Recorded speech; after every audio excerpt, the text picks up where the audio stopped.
Welcome. Today we're analyzing the tech behemoth Amazon. Amazon is one of the biggest companies in the world, but is it worth your money? First, we will see what the company actually does. Then we will dig into the financials of how the company has been performing. After that, we will speculate about the future risks and opportunities. Finally, we will estimate an intrinsic value or a buy price for the company to see if it's worth your money. Business overview.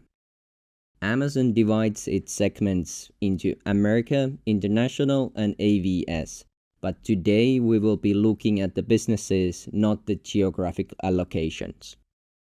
Amazon is known for its effort to invest most of its extra money into growth. Their main goal isn't to make the biggest net profit on a business.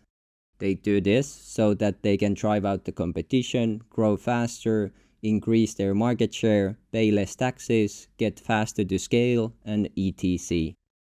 This is why I will analyze each product segment on its own and then at the end combine them together. This way we'll see how much money they would be making if Amazon were to start changing rates in line with competition. I will divide Amazon into 7 segments: online stores, third-party sellers, AVS, advertising, subscriptions, physical stores, and others. Online store segment is the famous Amazon.com. Amazon operates all over the world, and there are around 130 countries where you are able to ship products to. I think this part of Amazon is easy to understand. They buy stuff, put them in a warehouse, and sell them online.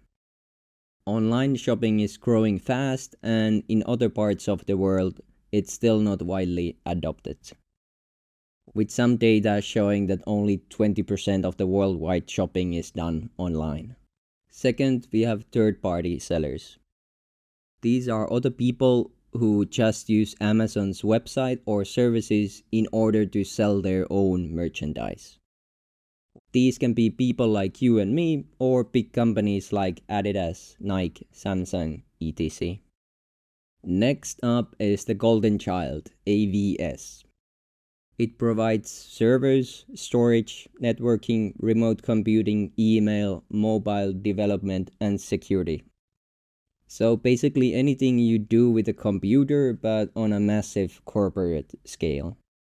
It's like a big computer rental company for big businesses. But this is a massive oversimplification. Then there's advertising. Many don't think of Amazon as an advertising company, but they are actually growing really fast. These ads can be seen on Prime Video, some TVs, Twitch, and on Amazon.com site. Many sellers in Amazon.com cannot compete without paying any advertising money to Amazon. Because just like nobody will dare to go to the second page of Google, the same goes for Amazon.com. Next up is the subscriptions, which are basically Amazon Prime.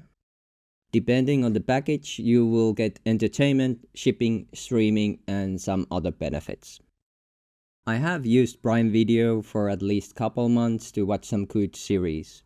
But as I'm not an American, I haven't bought Prime shipping. Lastly, physical stores. Amazon has over 500 different physical stores around US. Mostly known for Whole Foods, which it bought years back. It also operates some smaller stores like Amazon Book, Amazon Go, etc. Financials. Right now, Amazon is trading around $200. It's up around 50% in a year and 130% in 5 years. Forward EPS around $5.12. Forward PE ratio around 39. No dividend and no short interest, with around 2 trillion market cap. Reviewing Amazon's numbers, I want to focus more on the revenue rather than the EPS because of the reasons I mentioned above. To put it simply, Amazon doesn't want to make too much profit, so it invests or purposefully lowers its profits. Amazon's revenue growth and track record has been phenomenal. It hasn't missed growth in over a decade. The earnings go up and down for the reasons mentioned before. Also, the profitability metrics have seen some up and downs, but the overall trend is on a good level. Again, these metrics just give us some estimation but not a complete picture because of how Amazon reinvests profits.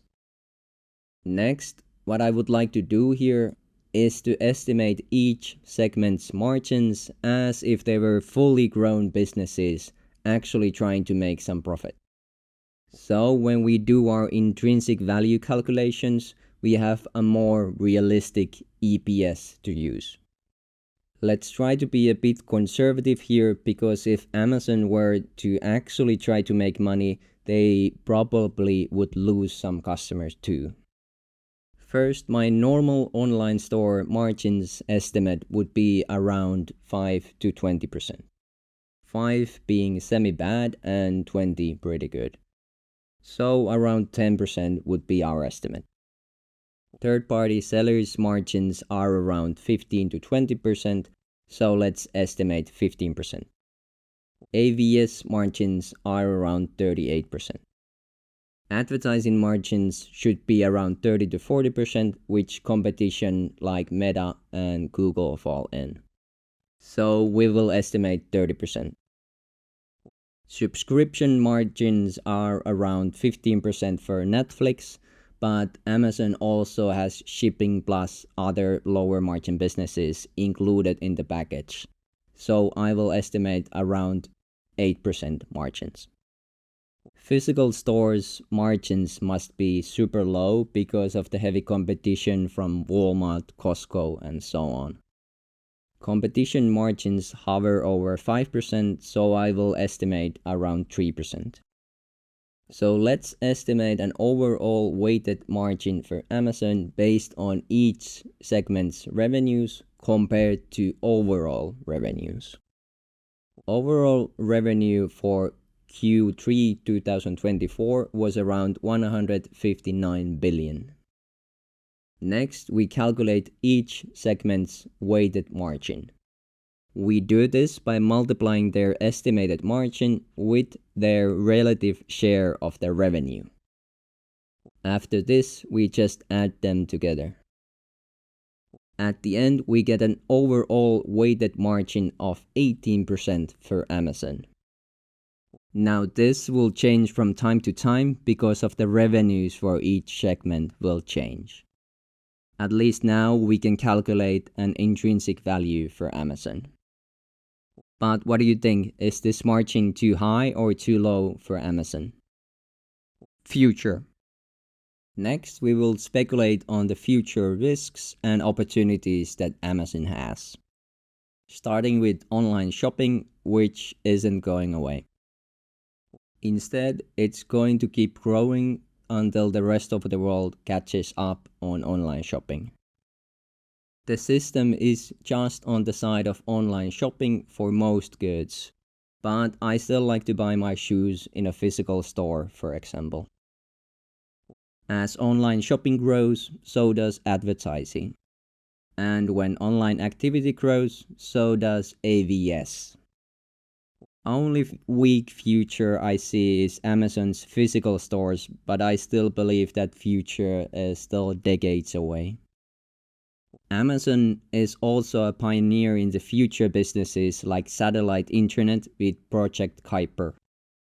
There is a competitor, SpaceX and Elon Musk. SpaceX is way further ahead, but Amazon is still in the game. I truly believe that the next trillionaire is going to be the people owning the satellite internet. Amazon's businesses are high quality and I see little risks here. Amazon's physical stores are the only mid-quality business, but I believe it to be more of an advertisement rather than an actual business. Although with any massive S&P 500 business, there is always a government litigation risk of monopolistic behavior, etc. And of course, competition. Amazon isn't the only one in these businesses, so it will have to deal with high competition in all sectors. In summary, Amazon is a high quality business, and I don't see many catastrophic risks that would make Amazon disappear in the next decade or two. Intrinsic value. Now let's estimate a suitable buying price for Amazon's stock. Amazon's trailing 12-month revenue per share is $59.49.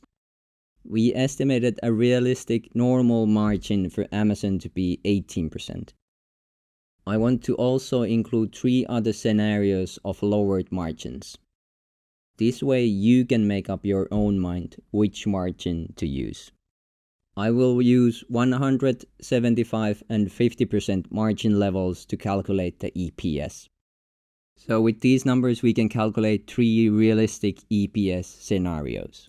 100% would be $10, 75% would be $8, and 50% would be around $5.